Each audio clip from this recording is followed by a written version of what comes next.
Bonsoir. Bonsoir. Bonsoir. Il était aux alentours de 14h quand ils sont venus chercher le corps, 13h30, 14h, je ne sais plus. Donc Joseph Martin, ici donc nous sommes chez Martin Vin, caviste que vous connaissez tous très bien, j'en suis certaine. Alors les Murder Parties se sont construites ici au Théâtre de la Doline car nous étions passionnés de jeux, de théâtre et on s'est dit pourquoi pas mettre les deux ensemble et créer une sorte de jeu géant avec le public en faisant participer, en résolvant une enquête en direct. Oui. Pourquoi pas s'ils souscrivent l'assurance? Je ne sais pas. Je ne sais pas. Et vous en avez parlé? Non, on n'en a jamais parlé, non. Il y a un scénario de base avec les fiches des 3 personnages. Et ces 3 personnages vont avoir une fiche assez précise sur leur histoire, sur ce qui s'est passé au moment des faits, la veille du crime ou le jour du crime, etc. Mais par contre, ils ne vont avoir que leurs informations. C'est-à-dire que les autres comédiens, par exemple, à part le coupable, les autres ne savent pas qui est le coupable. Et ça, moi, j'y tiens beaucoup, puisque ça donne forcément des réactions très spontanées de la part des 2 autres quand ils découvrent. Parce que même pendant toute la murder, j'aime bien que chacun se suspecte un petit peu, on n'est jamais sûr, on se pose des questions, etc. Et du coup, quand il y a des révélations qu'ils ne connaissent pas, et que j'aime bien qu'ils découvrent avec nous en même temps. Samuel Martin, un des 2 gérants de la boutique. Entrez.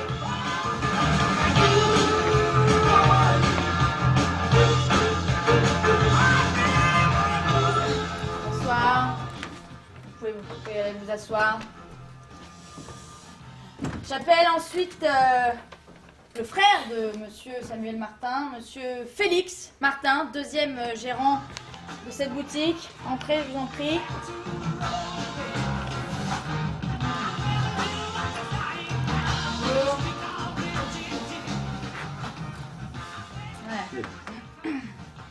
Et enfin, c'est votre vendeuse, c'est ça, la vendeuse de la boutique, mademoiselle Natalia Filipovski. Entrez.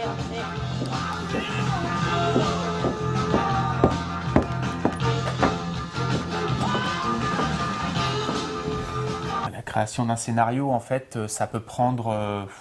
L'écriture peut prendre 3 ou 4 jours à partir du moment où on a trouvé le lieu et le thème, puisque le plus important, en fait, tout découle du lieu. C'est le lieu qui va nous donner l'idée et nous faire partir sur la murder party. Une fois qu'on a trouvé le lieu et qu'on a un petit peu l'idée du meurtre, ça peut prendre quelques jours, 3 ou 4 jours. Mais parfois, il est arrivé qu'on ait eu des murder parties qui nous aient pris quasiment 3 semaines à créer facilement. Et vous posez votre question distinctement. Et si vous posez une très bonne question, vous aurez droit à une petite récompense.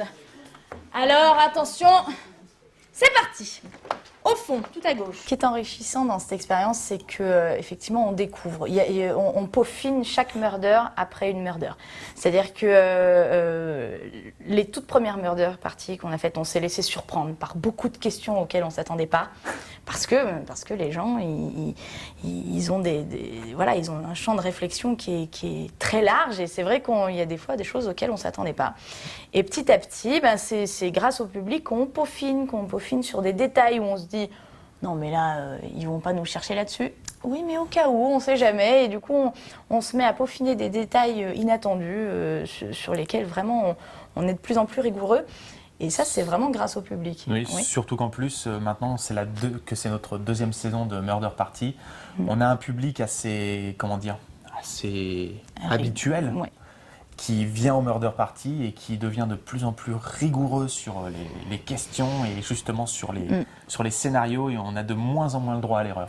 Et c'est vrai que ça nous pousse, ça nous motive en fait parce que ça nous pousse à faire des choses de plus en plus folles, de plus en plus recherchées, de plus en plus... La toute première Murder Party qu'on a faite, c'était un peu pour tester le concept. En décor, il n'y avait rien. Il y avait une table, un fauteuil et un seau avec une serpillière. Voilà, c'est tout. Et puis petit à petit, on a créé et on fait. Et généralement, les décors, on s'amuse de plus en plus parce qu'on sait que le public ça va lui plaire, quoi. Et c'est pour eux qu'on fait ça. Moi, j'adore voir rentrer les gens et d'un coup, ils font. Oh voilà.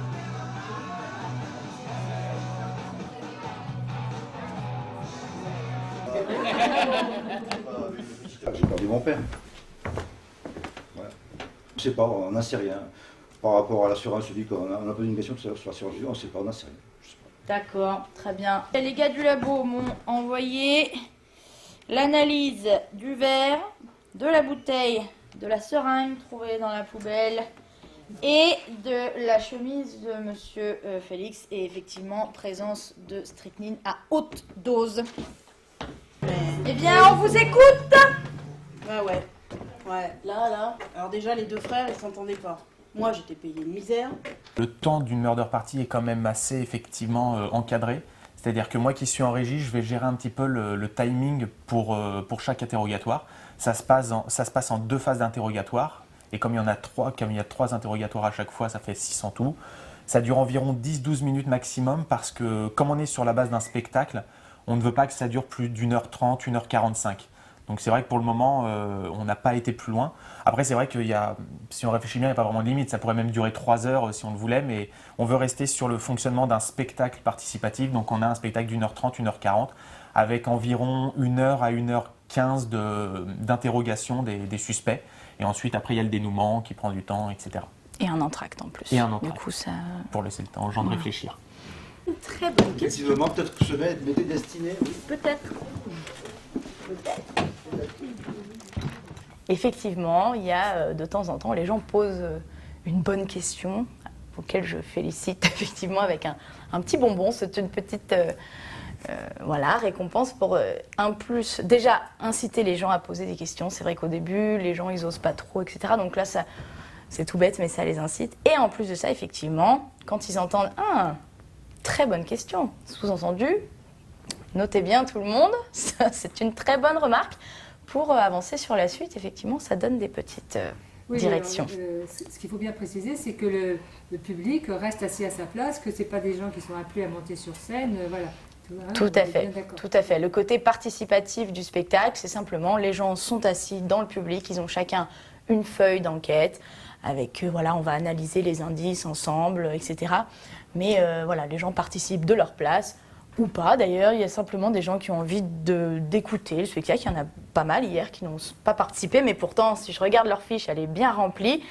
Et c'est sans obligation de participation. Aucune. D'accord, j'ai fait des conneries, j'ai pris quelques bouteilles, voilà, je les ai offertes à des copains, à des amis. J'ai pris une caisse une fois que Natalia m'a surpris, d'accord.